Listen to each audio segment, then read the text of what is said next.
There we go. Okay. Welcome to Building Your Home Apothecary. This is a very surface level, general, get you started type class. It's two different parts. It is the very basic, but it's really good information if you haven't taken any herbal classes or you're kind of just in the beginning phases. This is really helpful and good. Um, And so it's going to kind of be, I'll just get through however much I can in the first hour. And then whatever I don't get to, we'll finish up the next time. Um, but like I said, I am recording these, so you'll have access to them later. Sorry, guys, I'm letting a couple people in. Let me make sure. I just want to make sure that, okay, perfect. All right, so let's get started. So I'm going to tell you a little bit about me. I'm a registered nurse. I've been a nurse for over 17 years. Um, I became a registered nurse when I was 21, so I was very young when I started. But like when I was in high school, my favorite class was my medical anatomy class. I just loved it. There was this poster right in front of me that said, be a nurse. And I just looked at it every time I went to class and I was like, yeah. Also, my mom was a nurse. So there you go. I just love learning about the human body. I love helping people with their body. It feels like it's part of me. It feels like it's who I am. So I'm really passionate about learning about that. Um, it was actually my sister who got into foraging. It was more her efforts, like preparedness and survival efforts, that she started getting into foraging, and she was trying to get me into it, and it sounded so boring. Like the plants and everything. I was like, oh, that doesn't even sound fun at all. But but then after that, I had moved to Pittsburgh and I started a garden kind of for the first time. And I fell in love with that. So I don't know if you have your own garden. We're going to be talking about that today. But that was, that has been a big part of my journey. Going back to my nursing experience, um, I, so I really loved working in critical intermediate care. And so I would take care of patients that were pretty sick, and I like to have them, like I enjoyed the interaction with them, so talking with them. So I didn't love like ICU where they were totally sedated and you couldn't talk with them. I really always felt that the emotional and kind of human connection part of healing was really important. So I liked participating in that. But I liked having few enough patients that I could really look at their health history and really try to get to, like, I wanted to know what was the root cause of what was going on with them. And a lot of times they would present with multiple chronic illnesses like diabetes and kidney disease and high blood pressure and on and on. And then they would have these separate doctors for each of their problems. And a lot of them had been in and out of the hospital. So, um, something during that time was like bothersome to me. Some of the things I saw in the hospital, just not just ethical dilemmas, but also I just wanted, I felt like we weren't helping people to really heal. It was just more managing these diseases that they were going to have until they died. And it made me sad that I kept seeing the same patients in and out of the hospital and that they were suffering so much.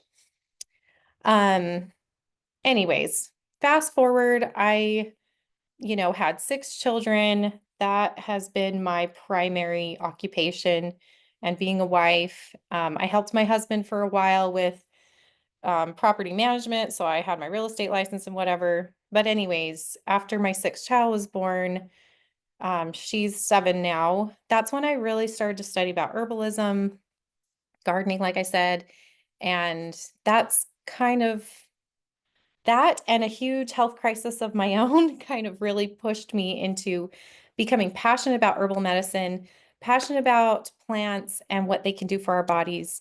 And I just want to read this, just what I said here. I'm passionate about continuous learning about therapeutic modalities that help the organic human body, as I believe our bodies are sacred tabernacles of our spirits. So this has been a very spiritual journey for me as well. Um, and so now I've been making my own herbal remedies for years, and now I make them to sell to people. Okay, so what we're going to talk about during this course, which is two parts, is what is herbalism, what is an apothecary, building your own reference library, which is really important, gardening, cooking with herbs, herbal profiles, where I'm going to share top 5 that you can start with if you haven't, started using any yet.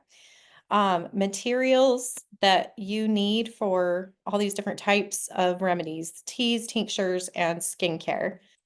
Organization and learning how. Okay, so first of all, what is herbalism?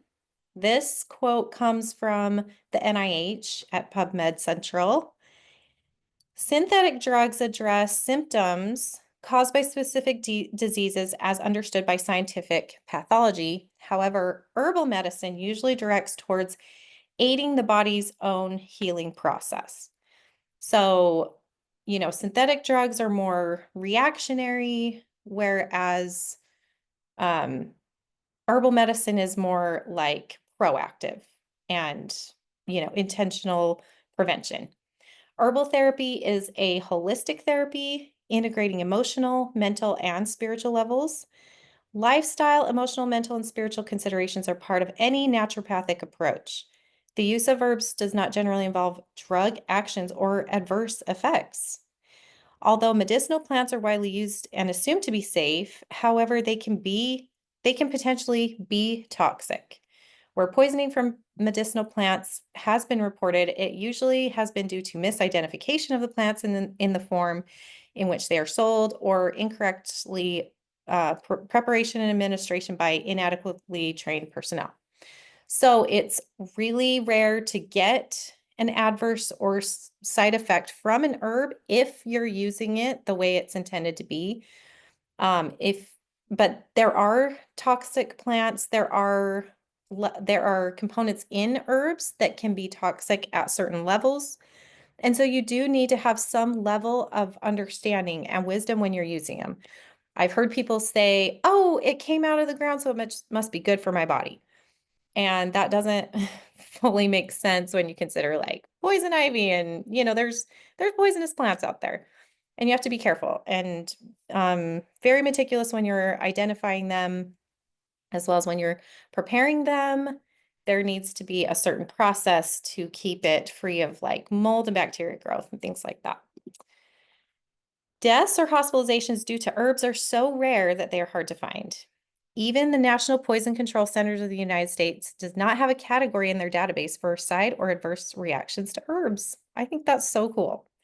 A pharmaceutical drug is usually designed to elicit a specific reaction, and its side or adverse effects are usually traded as a risk against the benefit of the primary effect.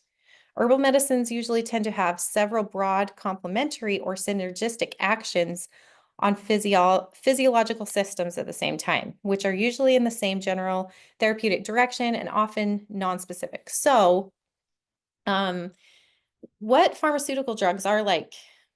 You probably know some to some degree that they're mimicking plants that were already in existence, but they can synthetically kind of replicate certain components that are in the plants. But when you take it that way, it it is so like the other parts of the plants around it, like enzymes and things that help to metabolize and break it down, just make it so it's not harmful for the body. But when you isolate them or you make it synthetically, it's going directly for the specific result, but there can be some other harmful things that happen with it, like what the side effects are. Um, herbal medicines they're just so different because they aren't just like there isn't just one plant for one thing. Like usually there's the plant that helps with multiple things. It's like I don't know if you guys listen to Barbara O'Neill, but she says that the herb is like, here I am. Where do you need me? And so it can help. Like one type of herb could help the heart and the reproductive system because it's, working on vasculature. So it helps both organs, or like if it has anti-inflammatory effects, it will help inflammation in multiple parts in the body. Um, I actually read somewhere, I don't think I put the quote in here, that it's very difficult to study herbs because their action in the body is so hard to study because it's non-specific. It's very hard to pinpoint things because of it's just very mysterious once it gets in the body and you can't pinpoint it. So they're hard to study. Um, okay, so continuing on. Furthermore, these actions are rarely adverse effects. Herbal medicine actions are too complex and usually cannot be adequately described using the vocabulary of medication action terms such as diuretic. So like if there's an herb that it's not a diuretic, but it has diuretic properties in some people.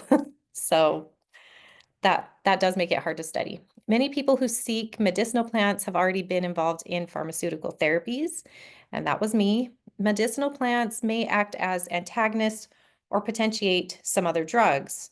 And that's why you need to check with your doctor if you're going to take herbal supplements, because some plants can increase the effect of a drug you're taking, or they can kind of compete for the receptor of that drug and decrease its effectiveness. So there can be interactions with medications and herbs.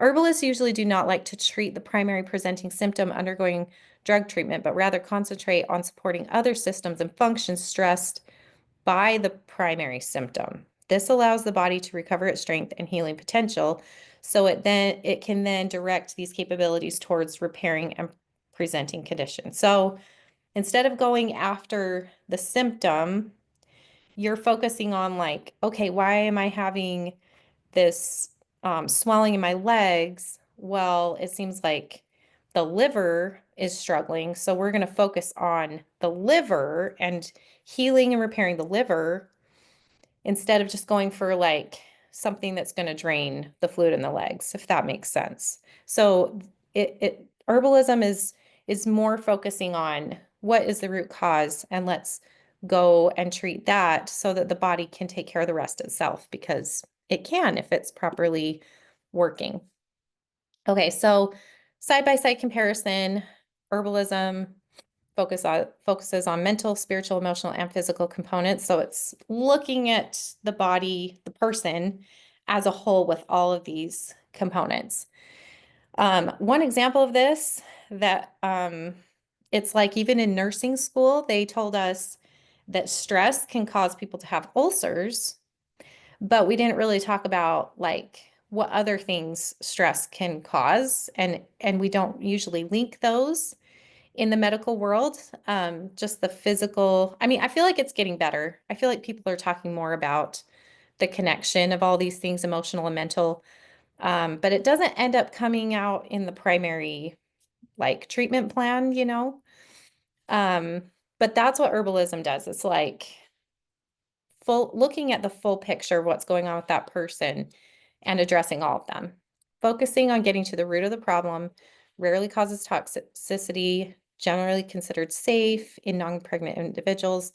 And we'll talk about that more in a different class. Natural and healing mechanisms not fully understood due to complexity, evidence of effectiveness lacking in formal clinical trials. Another thing is there's not money in clinical trials for herbs, because you could grow them in your backyard and have them, and there's not companies supplying funds for you to go research how herbs work in the body. It's just lacking that part. Whereas pharmaceuticals, again, focusing on treating the presenting symptoms, of a primary condition focused on treating and reducing physical measurable symptoms based on test results, includes a risk of adverse reaction, and risk must be outweighed with potential benefit. Delivers high potent and immediate results that may also cause side effects and drug reaction interactions. They are synthetic, and mechanism and effects are well understood scientifically. Evidence of effects and adverse reactions abundant due to formal clinical studies. So that's kind of the side-by-side comparison. Okay, so I want to go through kind of this example of acetaminophen. Acetaminophen is the generic name for Tylenol. So I wanted to talk about this one because it's probably something almost everybody has in their home. So this is from the Mayo Clinic. Taking too much acetaminophen, Tylenol, others, is the most common cause of acute liver failure in the United States. Outside of the United States, acetaminophen is known as paracetamol, if you ever are out of the United States. Acute liver failure can occur after one very large dose of acetaminophen or after higher than recommended doses every day for several days.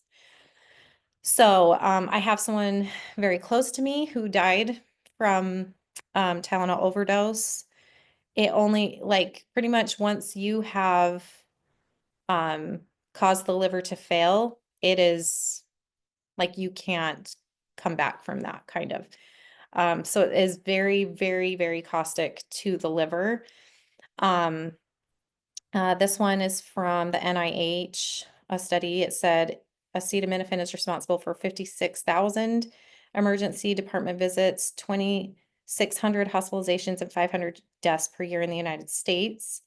50% of these are unintentional overdoses. More than 60 million Americans consume acetaminophen on a weekly basis, and many are unaware that it is contained in combined products. So accidental overdoses, unintentional overdoses is like you're in a lot of pain and you have Percocet and don't realize that Percocet is oxycodone and acetaminophen. And then they take acetaminophen high strength on top of that. And then they do that every few hours. And then they're over their limit for their acetaminophen for the day and didn't realize it, didn't do it on purpose. And then it's just, they can develop liver failure just from that. And so anyway, a study from PubMed Central called Maternal Use of Acetaminophen During Pregnancy and Neurobehavioral Problems in Offspring at 3 Years. A prospective cohort study recorded the following. While acetaminophen is recommended during pregnancy, especially to reduce fever, meta-analyses have reported associations between prenatal exposure to acetaminophen and neurobehavioral problems in children, including attention deficit hyperactivity disorders. Recently, there is a debate in the literature on whether or not clinicians should recommend reduced acetaminophen during pregnancy, use during pregnancy. So I had all my pregnancies and I was taking Tylenol through all of them. And I think some of this research was coming out when I was pregnant with one of my later ones, but I was like, well, that's just great because I've been taking it this whole time for all my pregnancies. Anyway, so that's something to consider too. You guys were probably aware of this big recall that happened. And this isn't just for Tylenol, but it's a risk when you're dealing with pharmaceuticals and they have lots of chemicals going on in the plant manufacturing plants. I'm not sure how a chemical for treating wood made it into the medicine, but it was making people sick. So there's another kind of thing to be aware of. But yeah, they recalled nearly 600,000 bottles. And I remember I had just bought my big one from Costco and I was like, okay, I guess I'm not using Tylenol because that just really scared me. So acetaminophen, as you know, is used for reducing pain and also reducing fevers. However, not all fevers need treatment. And this is another topic to consider is that the fever in the body, and this is coming from stanfordchildrens.org, fever is a sign that the body is combating an infection, and it helps kill bacteria and viruses. It also boosts production of infection-fighting white blood cells. There's generally no need to worry about bringing a fever down unless it's causing your child discomfort. And it really is challenging to go against what, at least what I grew up with. The second you have a fever, you need to treat it with Tylenol because, we always talked about, oh, if it gets too high, then you can die or you can have seizure and things like that. Not saying that that isn't a possibility, but like most fevers are better left untreated, or, not to say you don't treat them at all or, provide supportive measures, but to reduce the fever could be counterproductive in fighting an infection. Um, Here are some herbs that actually do have cooling properties that can help reduce a fever if someone's really, really uncomfortable. Some of the herbs actually help to um, they create heat in the body to actually help the body achieve the temperature it's going for sooner. So you'll see them, when you break your temperature and then you start sweating, that's a sign that your body has reached the temperature it needs to, and now it's just working to maintain it so it can eliminate and detox from the pathogen. Um, so that is actually, instead of trying to get rid of the fever, in herbalism, the approach is to help the body maintain the temperature needed to overcome and cleanse from this microbe, and just providing comfort, and just you'll the body will be able to get through it more quickly if we can just support the fever rather than try to eliminate it or try to eliminate the cascade that the body's trying to do with the white blood cells and everything. Okay, I haven't checked the chat in a second. I hope I'm not missing anything, you guys. Let me go back. This is my husband's computer and oh, there we go. Okay, I haven't missed anything, so we're good. All right, so what is a home apothecary? Some people have never heard this word, but a home apothecary refers to a collection of herbs, essential oils, and other natural ingredients the person keeps at home to create their own medicinal remedies like teas, tinctures, salves, or other topical applications, essentially as acting as a personal pharmacy using natural ingredients instead of commercially produced medications.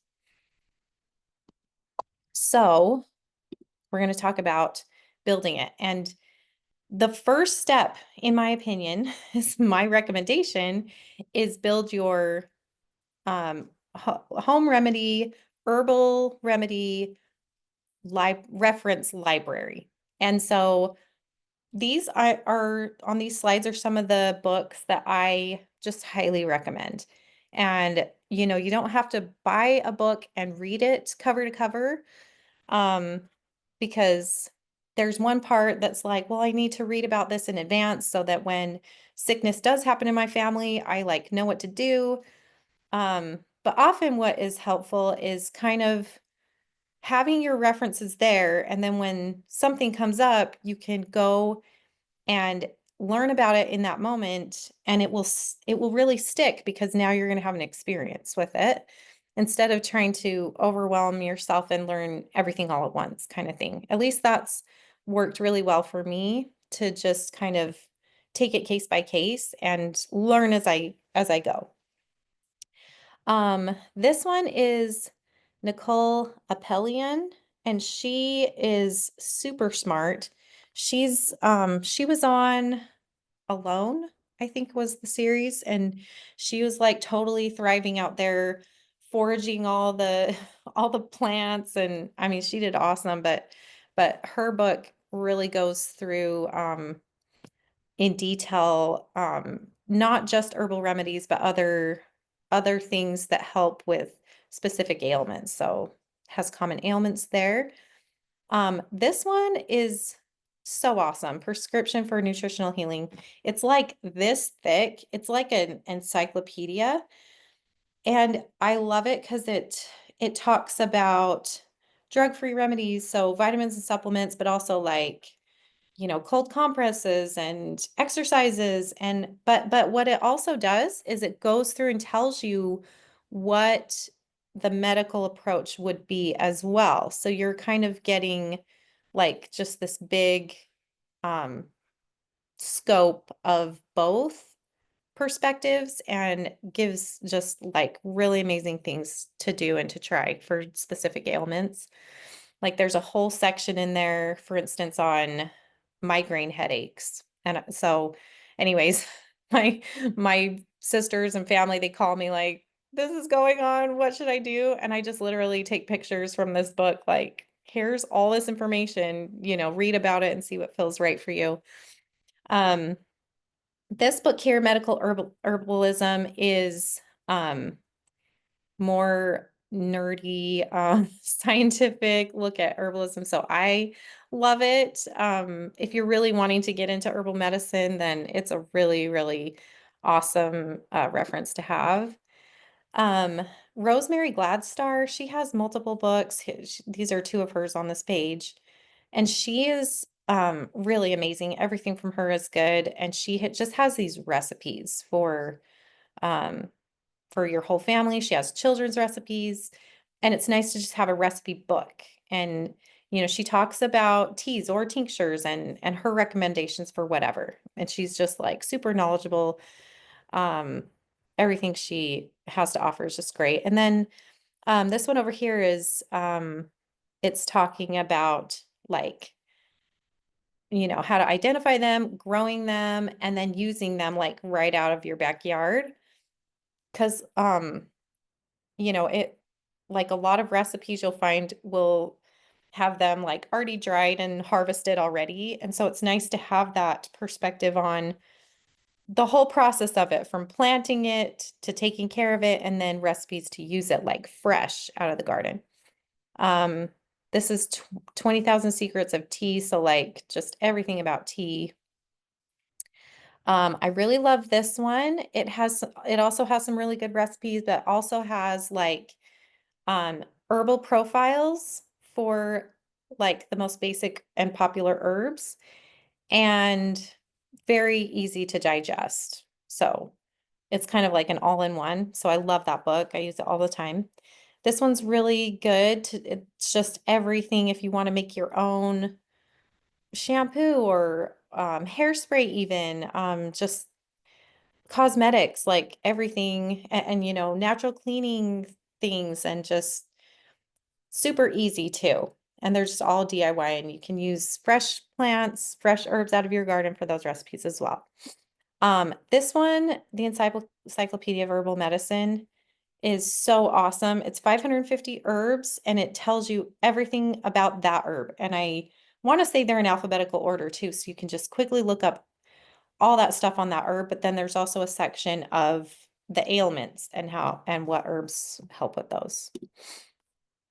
Here's another one about backyard medicine, harvest and make your own herbal remedies. That one is really awesome. This one, Dr. Josh Axe, I'm sure you've heard of him. These are just all about essential oils. So if you have your little doTERRA kit that your aunt sold you, or whatever, that's what mine is. I have all these essential oils, and then recipes you can use them for, or like different instances that you can use them and how you can use them. So I really like that. This is Self Heal by Design by Barbara O'Neill. And this is a must read, in my opinion. It's so good. It's just giving such it helped me with my perspective, I guess, on healing, and really shifting my thought process on how to approach wellness with the holistic approach, I guess, and just really showing that the way God created our bodies were to self-heal, and why and how we can support them. And she goes into all this research and science and talks about the cellular level. And anyways, I super loved it. And she also has recipes in the back of her book too. Adventures of for in edible plant foraging. So this is like fun to have because you know, like as I've been doing gardening and learning about plants, and then I'm out like doing hikes with my kids, I have started to be interested in those plants that I thought were so boring a long time ago. I was in Switzerland last month and I was totally recognizing all these medicinal herbs just out in the wild, and it was so cool to be able to do that. So it's nice to have like a reference book, and this one is specific to the mountain states. So this Brianna Wiles, she has a whole set of books on different locations. So if you're foraging in that specific location, you can have this as a good reference for plants you might look for in your area. So that's really cool. And then this app, it's called Picture This, and I think it's like a yearly fee, like 20 bucks or something. And since I homeschool my kids, I'm like, okay, this is a homeschool expense, but I love it. I absolutely love it because I can be out there and be like curious, what is this plant? And take a picture of it. And if there's no reception, it'll save my picture and it will tell me what it is later. And it's like very, very accurate for the most part. Obviously, you know, just, don't eat it before you like double check. But that's been a really good, cool thing because it's cool to know what medicinal plants are just like right around you out in the wild. And then if you are wanting to do advanced herbal education and get a certificate, I did a lot of research on different um, herbal schools, and this one is so good. It's a whole network of really amazing and experienced naturopathic practitioners. And so not just herbalists, but like practitioners of all different types of more natural, holistic medical practices. There's, people from India and China, and then people in the United States who have like medical backgrounds. There's nurses like me, there's aromatherapists. And then just the material they provide is so well presented and thorough and scientific, and they include studies in them. It's just awesome. And they provide so many different types of classes. They have beginner, intermediate, or advanced certifications. You can do the clinical herbalist. They have herbal business classes. They have children's medicine classes, blending herbs, skincare, on and on. And then they have this big like online herbal reference resource. I think you have to pay a fee to be part of that. It's called the Herbarium. But anyways, if you really want to get into it, this is what I would recommend. All right. So now we're going to talk about gardening. Um, some people are very experienced gardeners. So this is all like making a lot of sense, but some people have never tried to garden or have tried and kill everything, but I just recommend do it. Just do it, even if you failed a million times in the past. Because everyone has to go through that failure process. Everyone has to do the trial and error. That is where most of my learning has come from. Like, I just killed so many plants and felt so bad, like, oh, I just wasted so much money. But then I started to learn, like, from my mistakes and learn how the different plants react. And just, I would say, do some research to see what would work best for your lifestyle, because I think people go in trying to do everything all at once and get super overwhelmed and can't keep up with it and then just give up. So, like some people don't even have a yard where they can have a garden, but there are like so many plants you'd be surprised that will just grow amazingly right in the windowsill or just on your porch. I've seen so many people in the city who just do these porch gardens, and it's really rewarding, even just that small little space. Um, you can also ask your local grocer about classes. A lot of them have classes, and a lot of them, even if they don't have classes, will they love to teach you about the plants that they're selling you. If you ask them like, how do I take care of this or where should I plant it? They will know exactly where to plant it, how to take care of it. And so ask them about that, and they love sharing that kind of knowledge with you. Um, there's also lots of gardening groups you can join, and like Facebook and other online places that you can get support and just ask people, send a question out. How do you do this? Or am I doing this wrong? And you just have this huge amount of people who have all the experience, and they can just give you that pointer right there. Um, that if you haven't used the Old Farmer's Almanac to help you plan your garden, it's super helpful because some plants will do well in your climate and some won't. When you buy the plants, they're usually telling you which climate they're going to do best in, and it will usually tell you, if you should start it inside or if you can start it outside right away. But this is free online. You can just go type in, oh, what is it? Old Farmer's Almanac. Oh, let's see. I put it down here so you can look that up. But I just literally typed in my zip code here, and it tells me planting dates for spring, planting dates for fall, which ones I need to start indoors and when. And then you can just go down and be like, okay, sweet. I love cabbage. I'm going to try that this year. And it might even be specific for your exact yard because some people get more sunshine, some people get more shade, and you'll figure out over time what plants do best in certain areas in your garden. So there's just something also very emotional and spiritual about taking care of a plant. It's different than taking care of children. There's similarities for sure. There's something very special about taking care of a plant, and I honestly can't even put it into words. I know that there's very like, they do studies to show certain microbes in the soil that literally trigger happy chemicals in your brain that act like an antidepressant. I mean, like, I know there's scientific, physical component to being in the garden being so healthy and good for you, but there's also just something emotional and spiritual it's just impossible to describe unless you do it yourself. But I just found myself healing from a lot of like emotional trauma, and I just started to feel more inclined to God when I was there, and just felt so peaceful, and it shocked me. Like, honestly, the reason I started gardening was because we lived in Pittsburgh, and if you don't know, they don't have a problem with lack of water. It's very moist there. Everything grows like crazy. You have to be out there whacking things down to make it look any kind of decent. It starts to just look like a jungle so fast. And so the reason I was out there was to just make our house look nice.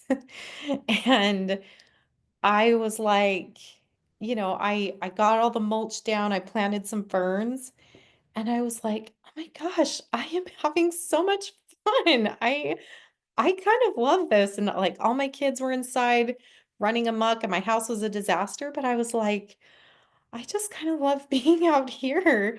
And so anyway, that there is just something really special about gardening that anyways, it's medicine in and of itself, I'm telling you. Okay, so let's talk about starting from seed. You can start seeds indoors, and it's really fun to do it because you watch this seed that is nothing and it just blossoms and grows into a plant. It's very rewarding. Um, Or you can just wait until it's the right time for those plants that you can plant directly out in the soil outside. I personally don't do seeds every single year. It can be overwhelming. There's just a time commitment with it because the seeds are just the little sprouts are just so temperamental, and to get them to survive outside, you really do need to weather them, which is like take them outside, acclimate them for a little bit, bring them back inside. Anyways, it's definitely a process, and especially here in St. George, they definitely need to be weathered to tolerate being outside in those higher temperatures. Um, But you can also just go and buy starters. If you don't want to do the seeds, that feels too overwhelming. If you can find the plants that are already little sprouts from the nursery, they're going to sell them to you when they're ready to be planted outside. And that's honestly a good way to start out. Okay, so talking about medicinal herb seeds, I have a really hard time finding them in local nurseries. You'll find like the kitchen ones, right? Like you'll find rosemary and thyme and oregano and all those herbs, which are medicinal and they're awesome, but like specific ones that aren't, that you don't necessarily cook with, it's very, very difficult to find them in local nurseries. I don't really recommend randomly buying them on Amazon, just because it like if you don't know, it's really important to get the heirloom seeds, which haven't been like crossbred with other plants because it decreases their potency and their survivability and things like that. So you really want to make sure, especially with medicinal herbs, that you're getting them from a good source, that are organically produced, and that they're heirloom seeds. So I have a website here of a place that they sell just a huge variety of medicinal herb seeds. And I love giving those guys support, so they can keep doing what they're doing. So once you, well, I guess I did tell you guys I'm going to send you the Zoom, um, the recording.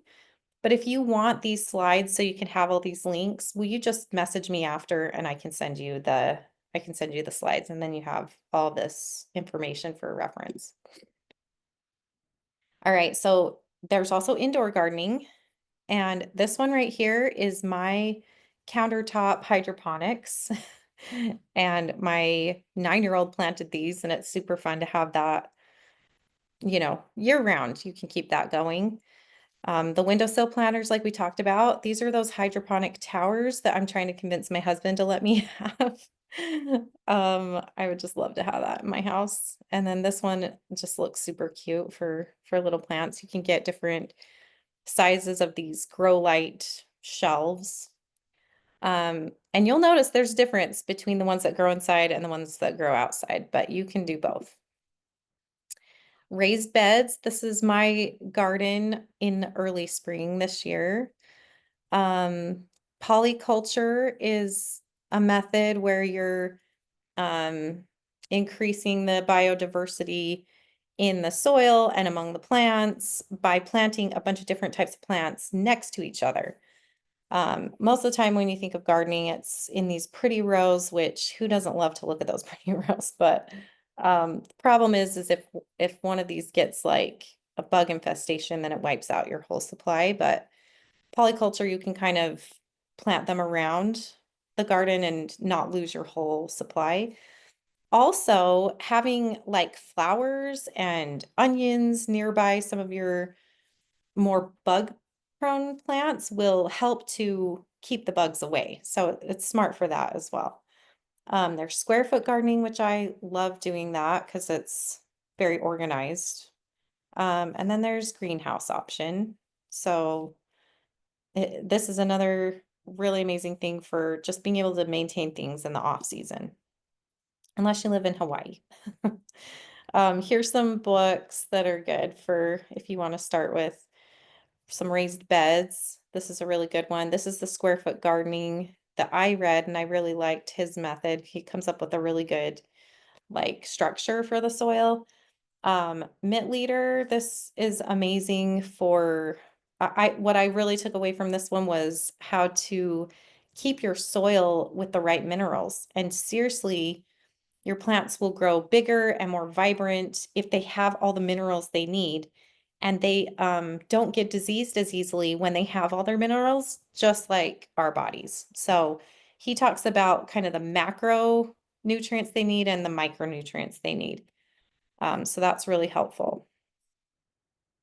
Okay, this is just me giving you a reason to have a garden and how it can be so helpful once you learn how to use your plants, it becomes so easy. So this is just a simple recipe for a sage gargle for a sore throat, and it is really, really helpful.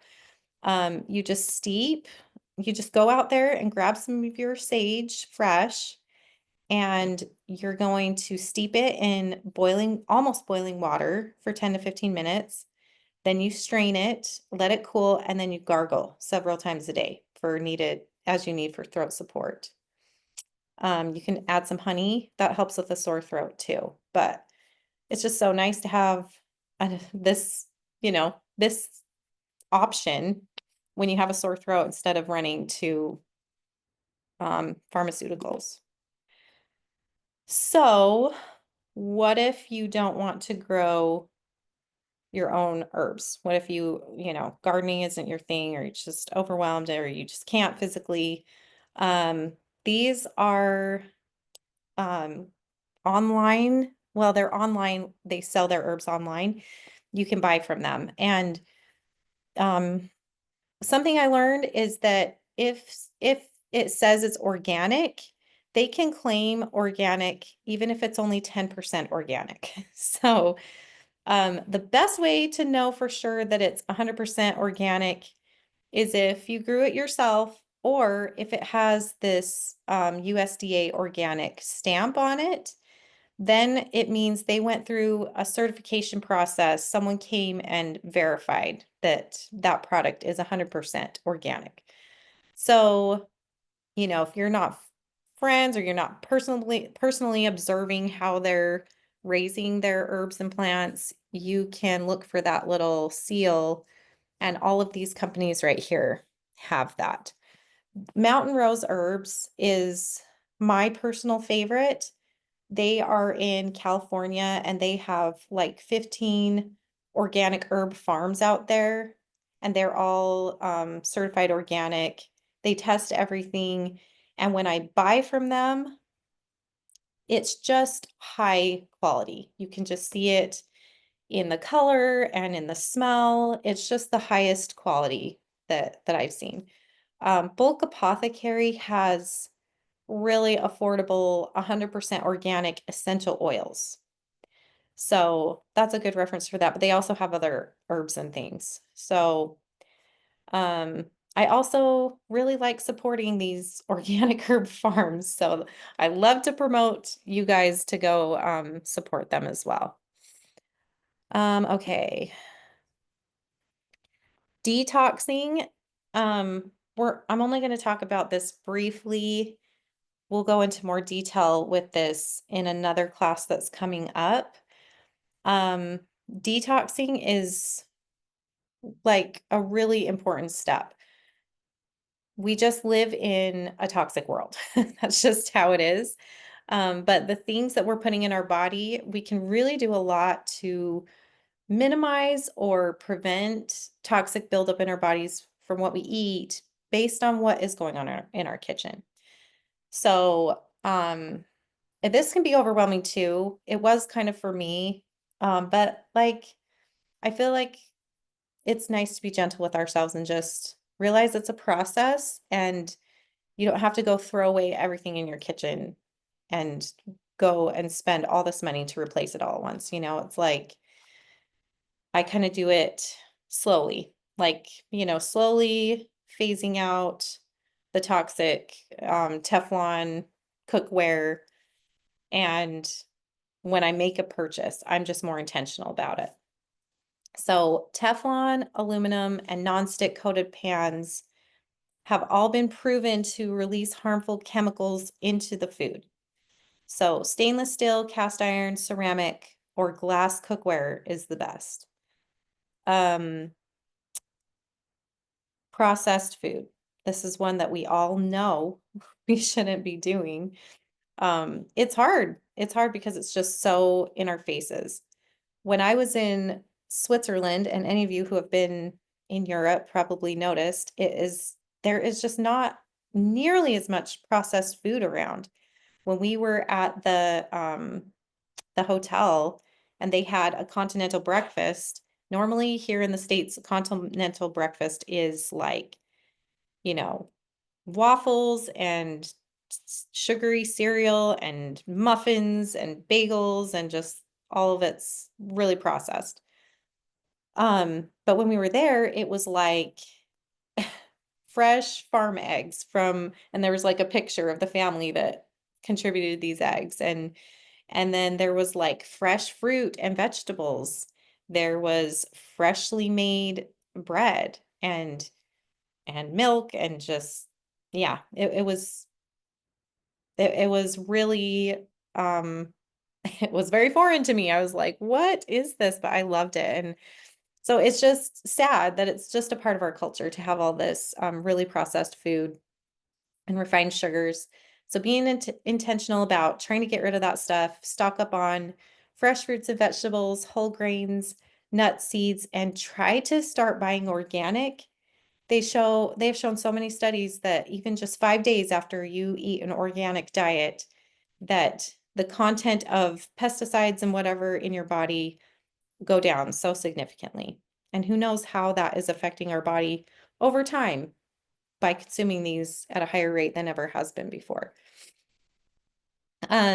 Plastic containers, especially those with BPA, phthalates, and other hormone disrupting chemicals, are have been shown to not just create hormone problems, especially for women, but also like cancers, because of how they mess with the hormones.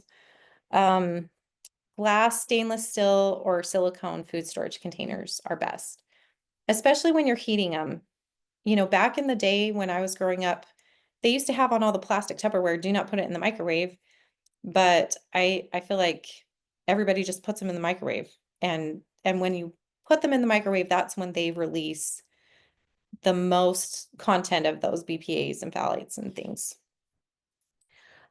Switching to natural cleaning products, so avoiding your harsh chemicals with ammonia, chlorine, and artificial fragrances.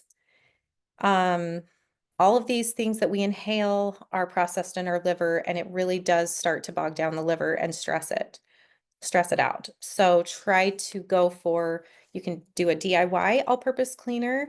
Vinegar is, so alcohol-based is really good at killing bacteria, but vinegar will actually kill fungus and mold. So I personally like to make mine with a vinegar water. You can use lemon essential oils because lemon is also antibacterial.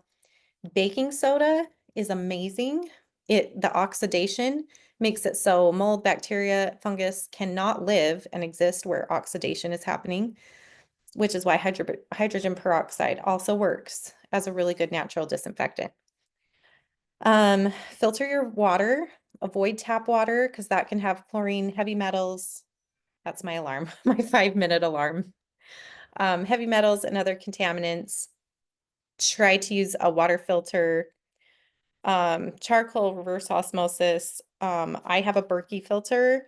If you can access distilled water, that is really helpful too. Um, but just be aware of water, especially in a place like me living in St. George, where we're in a desert and the water can't be that fresh, right? Um, yeah, so, and you can taste it. I don't, I'm sure you guys have noticed you go to different places and sometimes the water tastes amazing, like, you know, places like Switzerland where I just was, where we were drinking from the waterfall pretty much every day, and it was so fresh and so clear. And then Las Vegas, the water is like really bad. Um, Artificial air fresheners and scented candles, they do contain synthetic chemicals. So it's just something to be aware of. Um, Try to open windows for fresh air. Try to just keep your house clean and there won't be a really bad stench. House plants like aloe and spider plants naturally filter the air. You can also buy an air filter system, like an air purifier, and that really helps. I love using essential oil diffusers for natural scents that are, and I'm honestly, I'm really sensitive to things in the air. because my weakness tends to be in my lungs. I have had asthma all my life, and so if there's a strong scent or chemical, it's just I feel it in my lungs immediately. And the more I detox, you might find this too, the more you detox from chemicals, the more sensitive you are to them. And so that's something good. That's something good if you're noticing like, oh man, I can't, I used to love that scent or smell or whatever, and then now you're like, oh, I can't even be around it. It's probably a sign that your body is detoxing. So that's good. And like I said, we're going to talk more in depth about detoxification in the body in a future class. Okay, I'm going to stop right there actually. Um, did anyone have any questions they want to put in the chat before we end for today?